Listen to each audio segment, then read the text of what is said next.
Hello दोस्तों, नमस्कार। SM के शाना में मैं आप सब लोगों का दिल से बहुत बहुत स्वागत करता हूं। सो दोस्तों, वीडियो स्टार्ट करने से पहले जरूर आप लोगों को याद दिलाना चाहूंगा कि यस, आज है शनिवार, तो शाम को फ्री स्टॉक मार्केट क्लासेस इस चैनल के ऊपर आपको एक नया लेक्चर अपलोड होते हुए देखने को मिल जाएगा।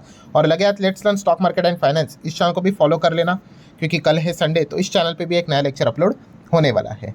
प्लस यस्टरडे की अगर बात करें तो बहुत सारे कंपनीज के नंबर यहाँ पे आए थे। रिलायंस इंडस्ट्री के भी नंबर्स को हम लोगों ने कवर किया था। सो आप चाहो तो इन वीडियोस को भी स्टडी कर सकते हो, लिंक नीचे डिस्क्रिप्शन में दिया हुआ है। सो चलिए दोस्तों, फिलहाल इस वीडियो को स्टार्ट कर लेते हैं। सो ठीक है दोस्तों, अभी हम लोग आ चुके हैं बिल्कुल हमारे नॉर्मल स्क्रीन के ऊपर। एंड दोस्तों अगेन Q1 का सीजन यहाँ पे चल रहा है, और यहाँ पे इस वीडियो में भी हम लोग बात करने वाले एक ऐसे कंपनी के Q1 के नंबर के बारे में, लिटरली उस कंपनी ने बड़े बड़े कंपनी के यहाँ पे होश उड़ा दिए हैं। एंड ये कंपनी भी फाइनेंस सेक्टर से बिलोंग करती है। फाइनेंस सेक्टर मतलब, अब फाइनेंस को यूजुअली ब्रॉडली दो हिस्सों में डिवाइड किया जाता है, एक होता है बैंक, दूसरा होता है एनबीएफसी। तो आज के दिन तो बड़े बड़े बैंक्स के नंबर आने वाले, आपको पता ही है, उसके ऊपर अलग से वीडियो आ ही जाएगा। पर यहाँ पे हम बात करने वाले दोस्तों एक ऐसी एनबीएफसी के बारे में, यस, एक ग्रोइंग एनबीएफसी है, ठीक है, जो लगातार बड़ी यहाँ पे बनती जा रही है। और जिस प्रकार के नंबर्स कंपनी ने दिखाए, अनबिलीवेबल। और कोई ऐसी वैसी कंपनी नहीं दोस्तों, मतलब एक डिसेंट साइज की कंपनी, बड़े ग्रुप से बिलोंग करने वाली कंपनी। एंड इसीलिए यहाँ पे जो बाकी के जो प्लेयर्स है, बजाज फाइनेंस की बात करें, जियो फाइनेंस की बात करें, मुथूट फाइनेंस की बात करें, टाटा कैपिटल, एल&टी फाइनेंस की बात करें, सब में डर का माहौल हम लोगों को देखने को यहाँ पे मिल रहा है। और जैसे मैंने कहा, ये कोई छोटी कंपनी नहीं, माइक्रो नैनो टाइप की कंपनी, मिड कैप साइज की कंपनी है। सो काफ़ी लोग कहेंगे सर कंपनी का नाम बताओ, तो चले भाई, जिनको जल्दी पनवेल निकल रहा है उनके लिए नाम बता देता हूँ, उनके लिए वीडियो खत्म हो चुका है। पूनावाला फिनकॉर्प, यस। सो पूनावाला फिनकॉर्प ने दोस्तों जिस प्रकार के नंबर्स यहाँ पे दिखाए हैं, अनबिलीवेबल। सो मज़े की बात तो मंडे के दिन ही पता चलेगी कि ओवरऑल अब मार्केट को ये नंबर कैसे लगते हैं, क्योंकि जैसे मैंने आपको सिखाया है कि सारी चीज़ें देखी जाती कि हमारे एक्सपेक्टेशन क्या, बाजार के एक्सपेक्टेशन क्या, एक्चुअल नंबर क्या, एंड देन आखिरी वाला टिक कौन सा होता है, एमआर मतलब मार्केट रिएक्शन।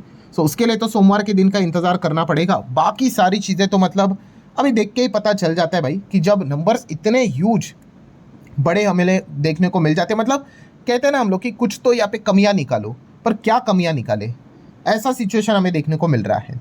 सो पूनावाला फिनकॉर्प के नंबर्स की अगर मैं बात कर लूँ तो वही हम यहाँ पे रीड करेंगे।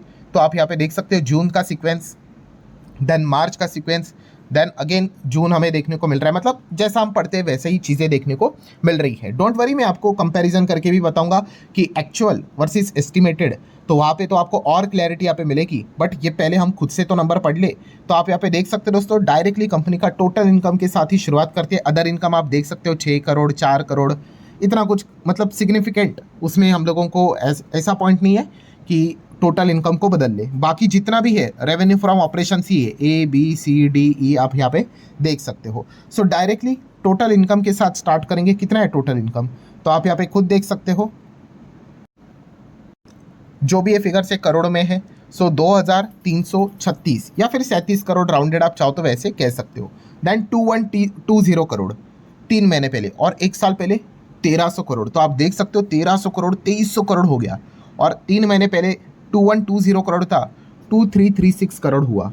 ठीक है, ये टोटल इनकम की बात करें। अच्छा, अगर आप कोई भी आर्टिकल रीड करने जाओगे तो आपको रेवेन्यू की अगर बात करें तो ये फिगर नजर आएगी 2330। क्यों?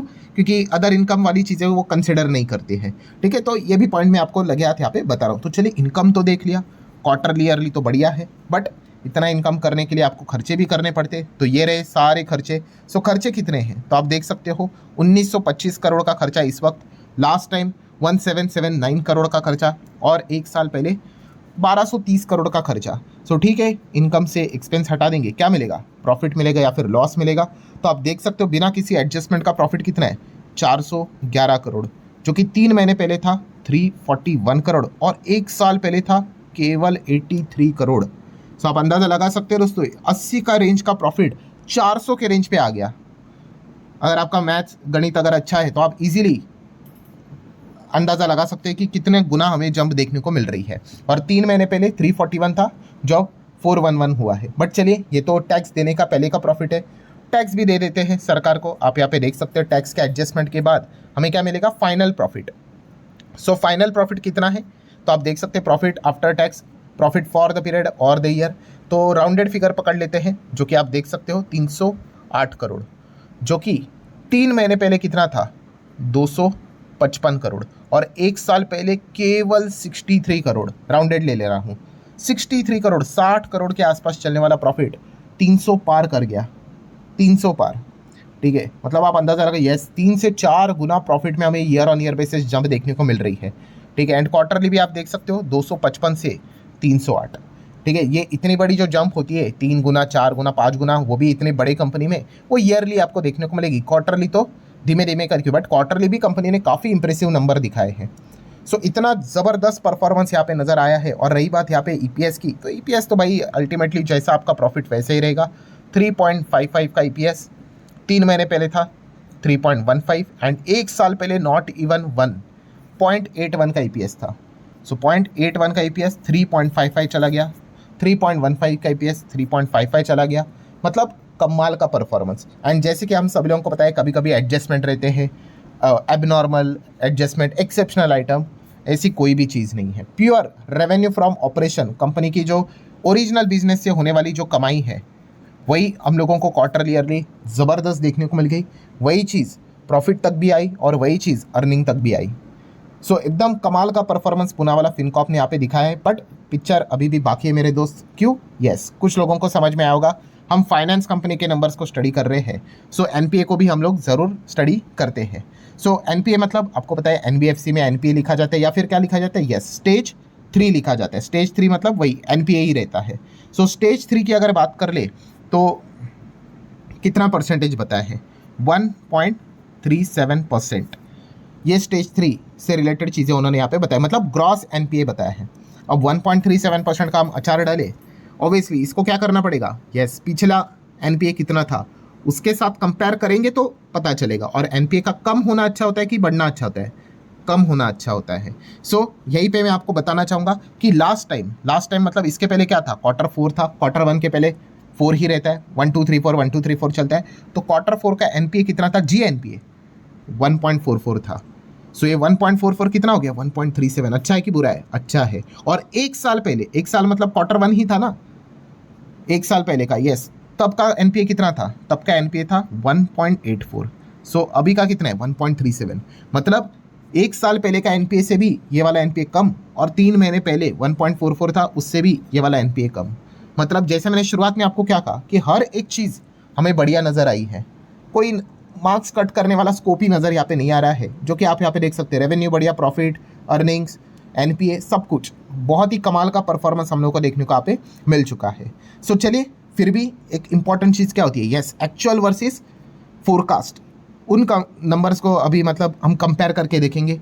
ठीक है, क्योंकि शॉर्ट टर्म वाले होते हैं वो इसी चीज़ को लेकर दाव लगाते हैं। सो ठीक है दोस्तों, यहाँ पे मैंने डेटा को ओपन किया है। तो सबसे पहले आप देख सकते हैं यह है एस्टिमेटेड नंबर, यह एक्चुअल नंबर जो अभी हम लोगों ने पढ़े थे। सो आप देख सकते हैं, स्टार्ट करेंगे सबसे पहले किसके साथ? एनपीएटी, प्रॉफिट के साथ। तो प्रॉफिट में आप देख सकते हो एस्टिमेट कितना था? एस्टिमेट बताया था कि कमज़ोर आए तो 285 करोड़ तक, और बहुत अच्छा परफॉर्मेंस किया तो 295 करोड़ तक। भाई कंपनी ने सीधा ट्रिपल सेंचुरी मार दी, 308 करोड़, जो कि आप यहाँ पे क्लियर कट यहाँ पे देख सकते हो। मतलब क्या है? यस, ज़बरदस्त तरीके से यहाँ पे बीट किया है अनुमान को। सो ये चीज़ आप ज़रूर चाहो तो नोट कर सकते हो। देन अगर हम बात कर ले तो आप देख सकते हैं कि टोटल रेवेन्यू, टॉप लाइन अनुमान था 2280, लोएस्ट लेवल पे बहुत अच्छा किया तो 2310, और यहाँ पे आप देख सकते हो 2310 को भी पार कर गया, 2330 तक। मतलब क्या है? रेवेन्यू भी अगर आप देखोगे तो यहाँ पे बीट किया है। देन अगर हम यहाँ पे बात करेंगे नेट इंटरेस्ट इनकम, सो वो भी आप देख सकते हो दोस्तों, यहाँ पे लोएस्ट से लेके हाईएस्ट रेंज, हाईएस्ट था 1390, यहाँ पे तो सीधा 1400 करोड़ तक यहाँ पे गया है नेट इंटरेस्ट इनकम। तो सब कुछ यहाँ पे बीट होते हुए देखने को यहाँ पे मिल चुका है। ऑब्वियसली मार्जिन्स भी बीट हो ही जाएंगे, 9 के आसपास एक्सपेक्टेशन था, 9.05 था, यहाँ पे 9.10 आया, तो ये भी बढ़िया है।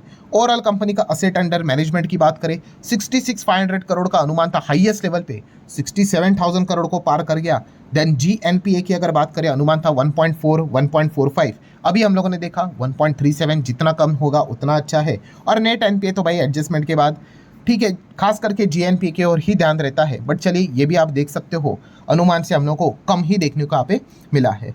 मतलब हर एक चीज़ अगर आप देखोगे बीट बीट बीट, सब कुछ हम लोगों को अनुमान के हिसाब से चीज़ें बीट ही होते हुए देखने को यहाँ पे मिली है।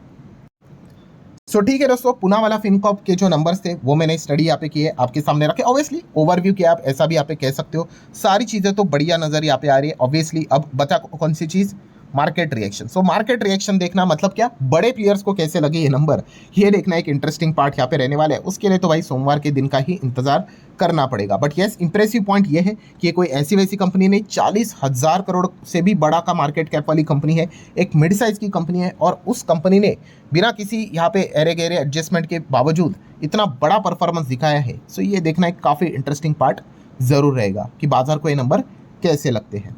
सो आशा करता हूँ दोस्तों वीडियो हेल्पफुल लगा होगा। कुछ हो सकता है नई चीज़ें अगर आपने सीखी होगी तो आप चाहो तो ज़रूर कमेंट सेक्शन में फीडबैक दे सकते हो। एंड जाते जाते डिस्क्लेमर भाई क्लियर कट है, जितने भी वीडियोस रहते हैं सारे इन्फॉर्मेशन एंड एजुकेशनल पर्पज से रिलेटेड रहते हैं। कोई स्टॉक बिग भाई कोई रिकमेंडेशन नहीं रहते। ऐसे रिजल्ट का सीजन चल रहा है, बहुत सारे कंपनी, अच्छे कंपनी के नंबर, बुरे कंपनी के नंबर मैं कवर यहाँ पे करवाते रहता हूँ। ठीक है, सो आशा करता हूँ वीडियो हेल्पफुल लगा होगा। चाहो तो इसको लाइक एंड शेयर कर सकते हो। मिलते हैं अब अगले वीडियो में, तब तक के लिए बाय बाय।